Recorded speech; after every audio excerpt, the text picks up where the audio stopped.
Quelles ont été les étapes et influences majeures de votre parcours de chorégraphe? Hi, my name is Juliano Nunes. I'm a choreographer from Brazil.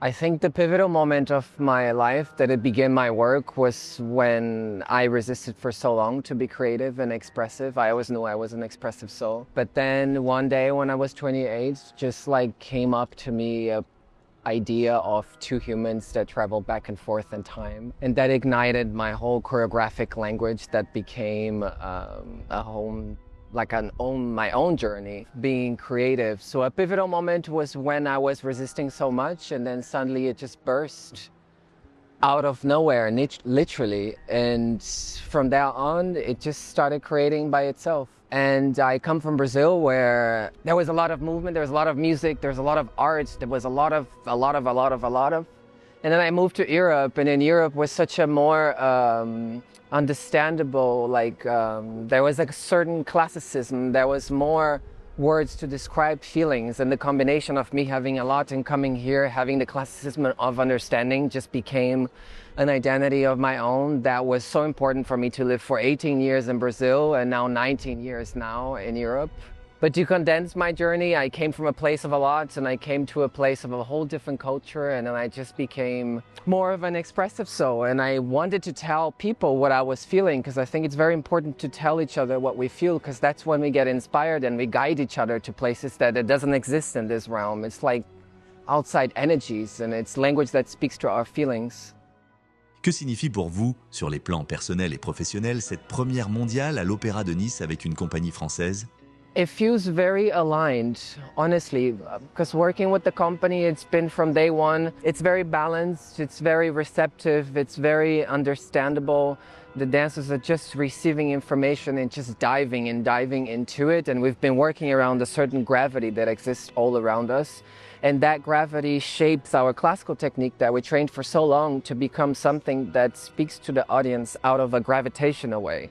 Which I mean gravitational, it's when it takes your emotion through another gravity. For example, the moon and the sun, they have their gravity upon us. So that gravity has taught us to be free within a creative space. Quelle idée ou émotion a guidé votre création chorégraphique pour l'Opéra de Nice?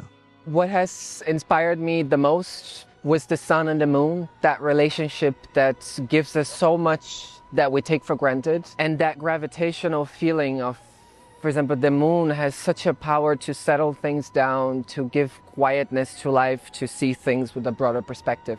The sun gives us a lot of energy, and that relationship has shaped a lot the feminine and the masculine energy. And since it's a piece for almost the whole company, and it's the conversation from this masculine and feminine strength, which gets confused and it gets judged from different angles, but just using that to create history that on the end makes us all work together. It eases things up, it gives us life to create things, and working with the company has been absolutely easy and kind of filtering and detoxing from all the expectations and things that we just build in our heads as artists. And I feel like every dancer in the company has their personality quite settled in. They're very honest to who they are, and I think that combination of honesty and understanding who you are as an artist just creates like a level of creativity. Quel a été votre processus de création pour cette pièce durant votre séjour à Nice? For me, the process unfolds out of nothing. There always needs to be a direction. For example, I had the relationship from the moon to the sun, but on the end, I could never start anything before meeting the people that it's gonna be portraying the creation. I create together with them. I'm very control freak, like I like to give everything so that it becomes a shape, and then they take their own personality and it becomes something else. So I come actually to the studio absolutely empty, zero. Because it is important to be honest, and if you are asking for people's honesty, you have to be honest to yourself and not oppress people with like, I wanted to do this because I have thought. The relationship begins a communication, so it's quite simple on the end, and I don't have the pressure in my head to be fully prepared, because I think the preparation begins when you encounter people. En quoi la collaboration avec les danseurs du Ballet de l'Opéra de Nice a-t-elle marqué votre création? Working with the dancers from Opera de Nice has been very calming.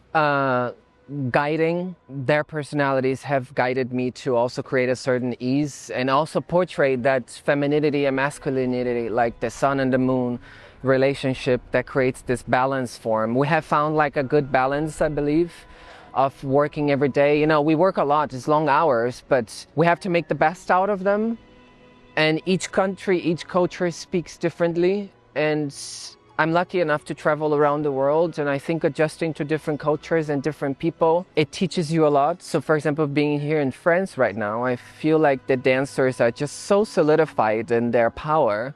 There is a certain easiness. There is just a direct channel to understand creativity that just brings peace and a certain cool, you know, like we're here to work, and so what? Let's figure out what is the work about.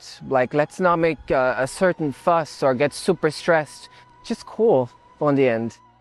Quel message ou quelle émotion souhaitez-vous que le public retienne de ce spectacle? I wouldn't say abstract story. I think when you talk about feelings, you can't put them in a little box. You have to expand them, and the idea of it just should be an open space for the audience to feel what they want to feel. And also, it's quite simple to say, I want you to feel what you have to feel. But I think speaking of such a gravitational force, we are all part of it. So I think creating art that speaks out of such a gravitational point, it gets you in a journey that you don't know and you don't fully understand, but that's not the point of understanding. I think it's the point of it is just feeling their balance between their families, with their husbands, with their wives, with their kids. If it's it goes in multiple directions. And my main feeling of what I want the audience to feel is to feel and make their own story based on the story that we have been working for hours and hours, like over weeks and weeks. Because I don't want to frame the audience on what they're supposed to feel, because I don't want to get myself disappointed. But I think people are free to feel what they want to feel on the end. And I think it's a piece that speaks to a much larger place. You might find bits that speak to you, and it might find bits that you just find beautiful or not beautiful at all. And I think that's the whole point. Je vous invite du 23 au 31 octobre à l'Opéra de Nice.